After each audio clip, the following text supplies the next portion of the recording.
السلام علیکم ورحمۃ اللہ وبرکاتہ اعوذ باللہ من الشیطان الرجیم بسم اللہ الرحمن الرحیم رب اشرح لي صدری ويسر لي امری واحلل عقدۃ من لسانی یفقهوا قولی وقل جاء الحق وزهق الباطل ان الباطل كان زهوقا۔ اکثر لوگوں کا یہ سوال ہوتا ہے کہ غصہ بہت زیادہ آتا ہے، غصے کو کیسے کنٹرول کریں؟ دوستو، غصہ جادو کی وجہ سے بھی ہو سکتا ہے، غصہ جنات کی وجہ سے بھی ہو سکتا ہے، غصہ آپ کو حسد نظر کی بد کی وجہ سے بھی ہو سکتا ہے، لیکن غصے کو کنٹرول اگر نہ کریں تو اس سے بہت بڑے بڑے نقصان ہو سکتے ہیں۔ غصے کی وجہ سے لوگ قتل کر دیے جاتے ہیں، غصے کی وجہ سے لوگ کے گھر اجڑ جاتے ہیں، رشتے ختم ہو جاتے ہیں، طلاق تک نوبت چلی جاتی ہے۔ غصے کی وجہ سے لوگوں کی اتنی شدید قسم کی لڑائیاں ہوتی ہیں کہ لوگ معذور ہو جاتے ہیں جسمانی طور پر۔ دوستو، اس غصے سے کیسے بچنا ہے، اس پر کنٹرول کیسے کرنا ہے، یہ میں نے آپ کو آج وظیفہ بتانا ہے۔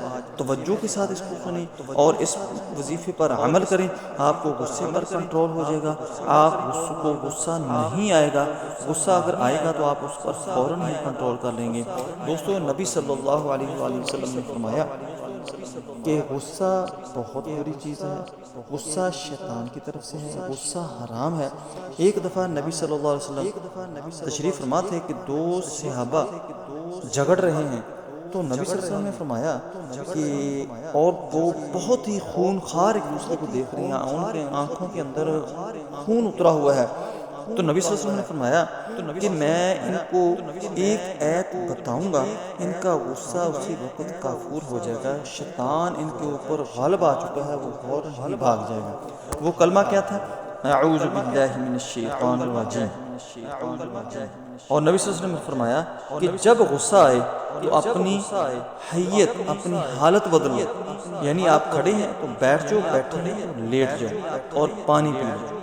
اس سے ریسرچ کی گئی ہے باقاعدہ اس چیز پر، اور سائنس نے یہ ریسرچ کر کے بتایا ہے کہ جب ہم اس حیت سے باہر آتے ہیں، اس مومنٹ سے باہر آتے ہیں، تو ہمارا جو بلڈ سرکولیشن ہوتا ہے، بلڈ کا جو فلو ہوتا ہے وہ چینج ہو جاتا ہے، تو غصہ اسی وقت ہی کم ہونا شروع ہو جاتا ہے، غصے پر کنٹرول ہونا شروع ہو جاتا ہے۔ اسی لیے دوستو، آپ نے سب سے پہلے کیا کرنا ہے؟ اعوذ باللہ من الشیطان الرجیم جتنی بار زیادہ ہو سکے آپ نے پڑھنا ہے۔ پھر آپ نے اس مومنٹ سے، اس حیت سے، اس جو آپ کی اس وقت حالت ہے اس سے آپ نے باہر آنا ہے۔ آپ اگر کھڑے ہیں تو بیٹھ جاؤ، بیٹھے ہیں تو لیٹ جاؤ، فوراً پانی پیو تھوڑا سا۔ پھر اگر پھر بھی غصہ آپ کا کنٹرول نہیں ہو رہا تو آپ وضو کرنا شروع کریں۔ وضو کرنے سے بھی آپ کول ڈاؤن ہو جائیں گے، آپ کے غصے پر آپ کا کنٹرول ہو جائے گا۔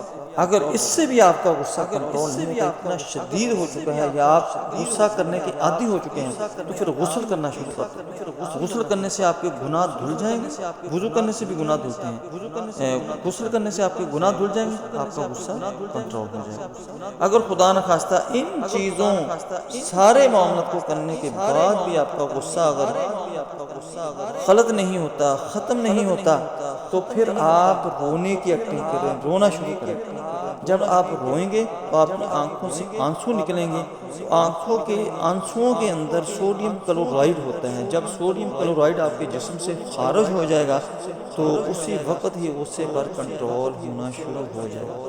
دوستو، یہ آپ نے کرنا ہے کہ پہلے سب سے آپ نے اعوذ باللہ من الشیطان الرجیم بسم اللہ الرحمن الرحیم استغفر اللہ الذی لا الہ الا هو الحی القیوم واتوب الیہ، یہ آپ نے فوراً ہی پڑھنا شروع کر دینا ہے۔ آپ کا غصے پر اسی وقت کنٹرول ہو جائے گا۔ دوستو، میری ویڈیو پسند آئے اس کو لائک کریں، دوستوں کے میں شیئر کریں، بیل آئیکن کو پریس کریں، میرے چینل کو سبسکرائب کریں۔ اپنا خیال رکھیں۔ اللہ حافظ۔ السلام علیکم ورحمۃ اللہ وبرکاتہ۔